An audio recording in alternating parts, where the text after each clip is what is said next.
Aku dah cover expenses aku untuk repair Proton Tesla aku, and aku dapat extra money untuk aku pergi makan, cuci kereta lepas ni, ataupun aku nak buat benda lain untuk Proton Tesla. Kau rasa apa?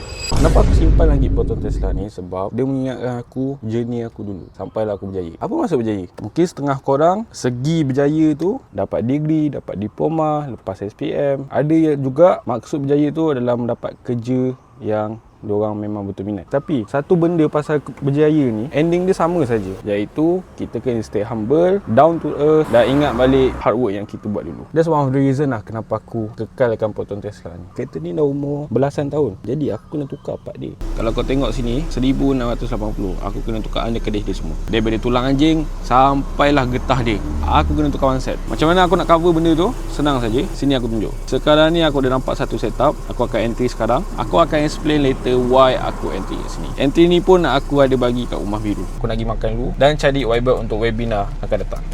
Okay, sementara aku makan Sushi King ni kan, tak apa, Sushi B40 tak apa, aku layan. Setup dah running kawan. Setup dah running 50 pips, and profit running $267.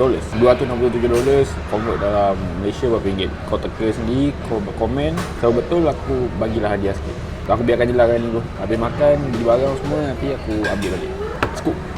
Alright, settle sudah beli barang untuk webinar, preparation untuk webinar untuk ajar korang. Sekarang ni kita tengok update setup aku tadi. Alright, untuk cover cost Proton Tesla aku RM1,680 untuk di cover. Mari kita lihat. Tadi running profit dalam $267 bersamaan dengan RM1,000. Aku ada RM680 lagi untuk cover. Mari kita lihat apa jadi. Itu dia. Setup dah running lagi sekali tanpa menoleh ke belakang. 82 pips. Running in profit $572 bersamaan dengan $2,245. Aku dah cover expenses aku untuk repair Proton Tesla aku, and aku dapat extra money untuk aku pergi makan, cuci kereta lepas ni, ataupun aku nak buat benda lain untuk Proton Tesla ni. Kau rasa apa? Speaker, engine, apa kau main kat bawah? Kau nak tahu tak? Kalau engine kan, selalu orang main engine Mivec, engine racing Mitsubishi dulu. Patut ke aku buat? And tadi aku dah cakap yang setup tu aku ada ajak ke Rumah Biru. Kau tengok sendiri dalam Rumah Biru tu berapa ramai yang profit ikut aku. Aku tak nak tunjuk. Okay, bagi aku berjaya ni apabila aku dapat tolong orang, memudahkan urusan hadian orang. Tak kisahlah apa pun. Lain orang, lain hal dia orang yang memerlukan duit. Sebab tu aku suruh korang check sendiri. Kau check sendiri hasil profit dia orang, and then kau belajar. Okay, dua benda ni kalau kau betul-betul dah power, bagi aku itu adalah satu kejayaan untuk aku, kerana aku telah didik kau untuk memudahkan urusan hadian korang.